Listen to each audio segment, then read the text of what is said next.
Insight with Brajesh, जहां ज्ञान मिलता है समझ के साथ। यूजीसी समता अधिनियम 2026 से, और आपको बता दे,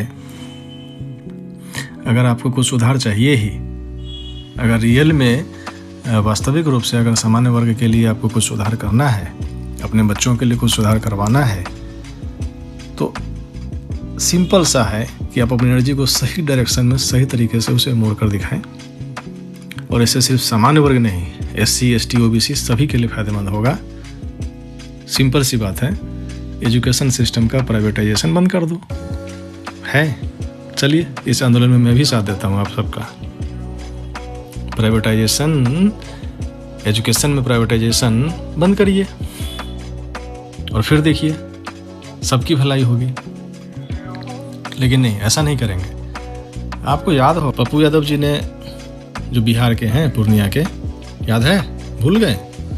पप्पू यादव जी ने कुछ दिन पहले ही सामान्य वर्ग की बेटियों को SC, ST से ब्याह मशगूफा छोड़े थे। कहाँ से छोड़े थे? उनका अकाउंट चेक करिए, आपको पता चल जाएगा कितने बैलेंस आते हैं ये जुबान खुलवाने के लिए। मैं एक जगह जॉब कर रहा था, मुझे ध्यान है, और वो भी संस्थान प्राइवेट, और यादव जी का, उनके जो डायरेक्टर हैं, चेयरमैन, मैं उनका सम्मान करता हूँ।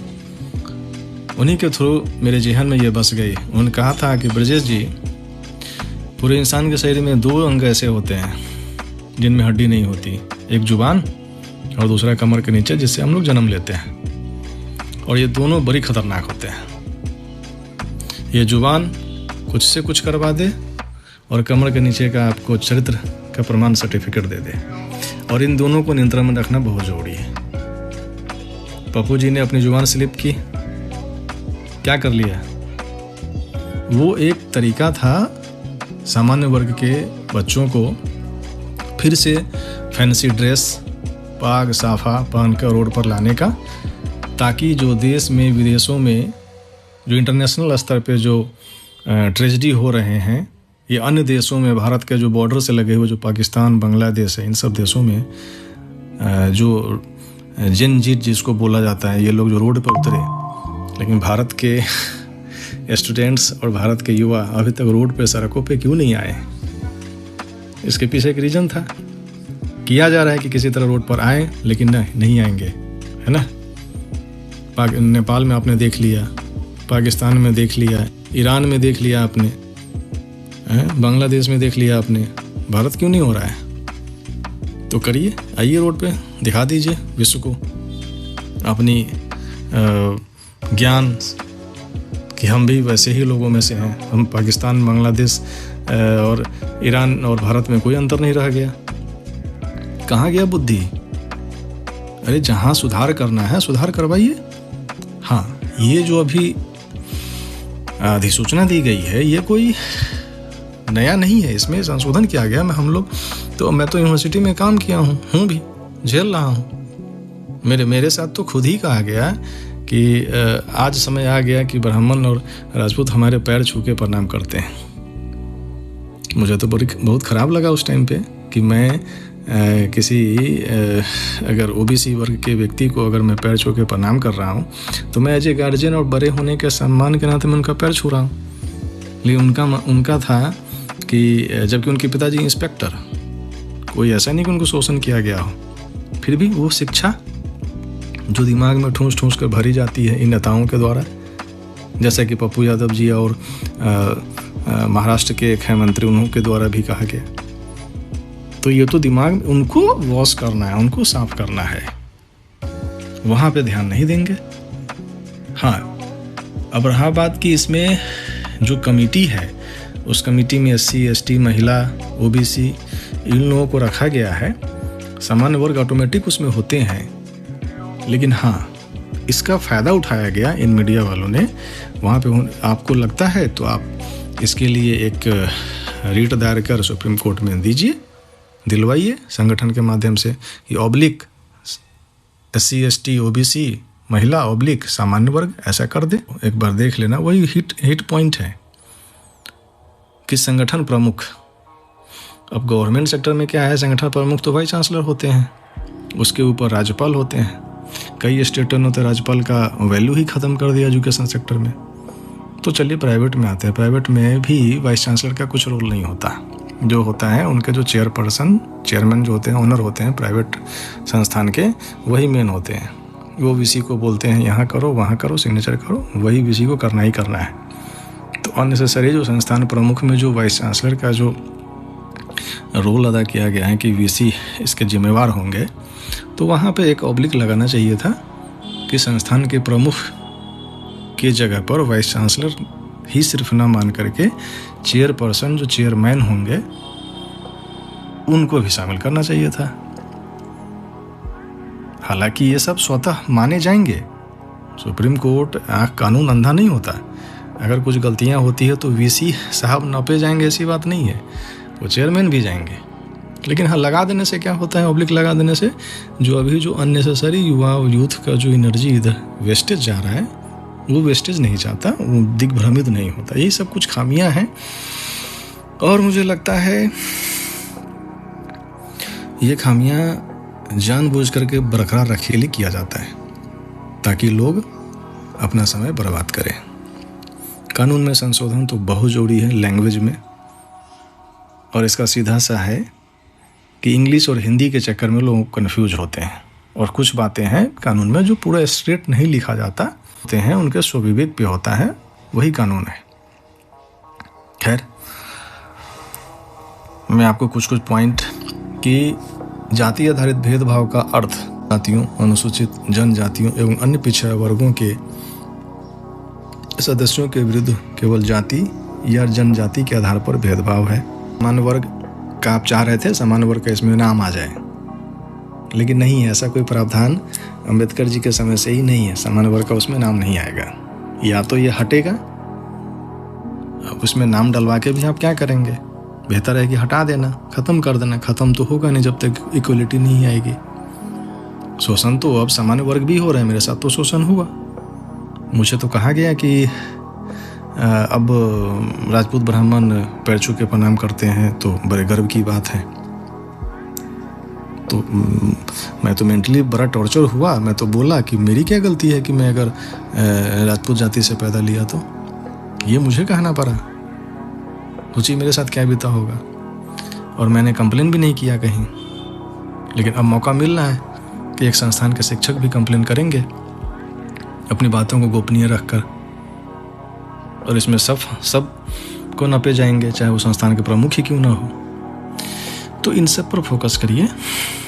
दूसरा है कि समता समिति का अर्थ उच्च शिक्षा संस्थान के प्रमुख द्वारा गठित समिति है। प्रमुख समझ गए, प्रमुख माना जाता है वाइस चांसलर, लेकिन यहाँ ऑब्लिक में होना चाहिए, दर्शाना पड़ेगा कि प्रमुख का मतलब सिर्फ वाइस चांसलर नहीं, उस संस्थान के प्रमुख का मतलब उन वहाँ के मालिक, ऑनर, चेयरमैन भी होंगे। संकाय सदस्य का अर्थ उस शिक्षा संस्थान के लिए कार्य करने वाले शिक्षक हैं। लिंग का अर्थ पहले पुरुष महिला तृतीय लिंग भी शामिल हो गए। शिकायत का अर्थ इन विनियमों के अंतर्गत भेदभाव के संबंध में एक पीड़ित व्यक्ति द्वारा की गई शिकायतें सम्मिलित हैं। और संस्थान के प्रमुख का अर्थ विश्वविद्यालय के मामले में कुलपति या सम विश्वविद्यालय डीम्ड टू बी यूनिवर्सिटी प्राचार्य, निर्देशक अथवा संस्थान या महाविद्यालय के कार्यकारी प्रमुख के लिए प्रयुक्त ऐसा अन्य पदनाम है। अब यहाँ पर मुझे भी आपत्ति है कि यहाँ पर ऑब्लिक दे करके संस्थान के चेयरमैन का भी नाम होना चाहिए। कर्मचारी का अर्थ संकाय सदस्यों के अतिरिक्त वे व्यक्ति। हितधारक का अर्थ छात्र संकाय सदस्यों, कर्मचारी और प्रबंध समिति के सदस्य, जिसमें उच्च शिक्षा संस्थान का प्रमुख भी शामिल है। प्रमुख को भी इसमें शामिल किया गया है। तो वाइस चांसलर है। अगर कई बार होता क्या है कि जो चेयरमैन होते हैं तो उनके ऊपर भी, क्योंकि वो ट्रस्ट है, उसी से उनकी स्थापना होती है, तो उनको भी इसमें शामिल करना चाहिए। यह सुनिश्चित करना संस्थान के प्रमुख का कर्तव्य होगा कि इन विनियमों का विधिवत पालन हो और इस उद्देश्य के लिए उसके पास सभी आवश्यक शक्तियाँ भी होंगी। समता समिति का गठन इस प्रकार होगा कि संस्थान प्रमुख पदेन अध्यक्ष होंगे। यही मेन चीज़ है। पूरा 8 पेज का जो PDF है उसका यही मेन पॉइंट है। उच्च शिक्षा संस्थान के 3 प्रोफेसर, वरिष्ठ संकाय सदस्य के रूप में होंगे इसमें शामिल। उच्च शिक्षा संस्थान का एक कर्मचारी शिक्षक के अतिरिक्त सदस्य के रूप में होंगे इनमें शामिल। व्यावसायिक अनुभव रखने वाले नागरिक समाज के 2 प्रतिनिधि सदस्य के रूप में। अब इन लोगों को शामिल रखा नहीं जाता, नियम तो पहले से है लेकिन अब टाइट किया गया है कि रखना पड़ेगा।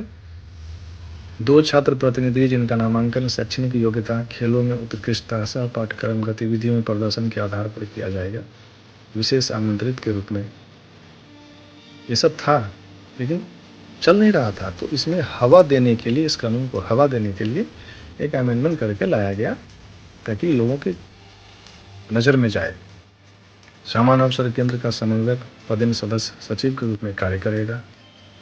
समिति में अन्य पिछड़ा वर्ग, दिव्यांगजन, अनुसूचित जाति, अनुसूचित जनजाति और महिलाओं का प्रतिनिधित्व होना चाहिए। यहाँ पर आपको लगता है तो अब लिख करके सामान्य वर्ग डलना चाहिए था, तो डलता तो ये बवाल नहीं होता, लेकिन वो हैं ऑटोमेटिक आएंगे ही, उनके बिना नहीं होगा। लेकिन संशोधन करवाना ही है तो इस पर फोकस करिए। सदस्यों का कार्यकाल 2 वर्ष का होगा और विशेष आमंत्रितों का कार्यकाल 1 वर्ष का। ये पहले से ही है, पहले भी ऐसे ही चल रहा था। किसी भी भेदभाव की घटना के पीड़ित या गवाह, चाहे वो छात्र या कर्मचारी ही क्यों ना हो, ऐसी घटनाओं का प्रतिवेदन करने के लिए प्रोत्साहित किए जाएंगे और सूचनाकर्ता द्वारा नोट किए जाने पर उनकी पहचान सुनिश्चित रखी जाएगी तथा उन्हें प्रतिशोध या उत्पीड़न के विरुद्ध आवश्यक सूचना सुरक्षा प्रदान की जाएगी। ये पहले से भी था। यूजीसी इन विनियमों के उद्देश्य की प्राप्ति में की गई प्रगति की समीक्षा के लिए एक निगरानी तंत्र स्थापित करेगा और इसके लिए उच्च शिक्षा संस्थानों से सूचना मांगना, उच्च शिक्षा संस्थानों के परिसरों का दौरा करना आदि सहित तंत्र विकसित करेगा। ऐसी समीक्षा के आधार पर यूजीसी उच्च शिक्षा संस्थानों को इन विनियमों के उद्देश्यों को प्राप्त करने के लिए उपाय करने की सलाह दे सकता है और एक राष्ट्रीय स्तर निगरानी समिति का गठन करेगी जिसमें वैधानिक, व्यावसायिक परिषदों, आयोगों तथा नागरिक समाज के प्रतिनिधि होंगे। समिति इन विनियमों के कार्यान्वयन की देखरेख करेगी और उच्च शिक्षा संस्थानों में भेदभाव के मुद्दों पर भी विचार करेगी तथा उसकी रोकथाम के साधन सुझाएगी। समिति की वर्ष में कम से कम 2 बार बैठक होगी। जिस तरीके से सड़क पर चलने के लिए हम टैक्स देते हैं, तो सड़क तो प्राइवेट नहीं है, गवर्नमेंट बनाती है, भले वो प्राइवेट टेंडर ठेकेदार को दे करके बनाते हैं, लेकिन हम चलने के टैक्स देते हैं। उसी प्रकार मेरा मानना है कि सरकारी शिक्षा को भी पूर्णतः सरकारीकरण किया जाए, प्राइवेटाइजेशन हटाया जाए, क्योंकि शिक्षा का दोहन हो रहा है, असली शिक्षा नहीं जा पा रही लोगों को। मैं ये फील किया हूँ, कर रहा हूँ, और उसके बदले में जो शिक्षा तंत्र पे जो खर्च होते हैं वो नाम मात्र टैक्स के रूप में लिया जाए। हो गया, ये बाजार बंद हो, शिक्षा का बाजारीकरण बंद होना चाहिए। इस पे फोकस करिए और जोर लगा के इस पे काम करना चाहिए। धन्यवाद। अगर आपको अच्छा लगा तो आप शेयर कर सकते हैं, लोगों को सही जानकारी मिल सके, या कुछ डिस्कस करना हो, मेरे से कुछ जानकारी चाहिए तो कमेंट कर सकते हैं। धन्यवाद।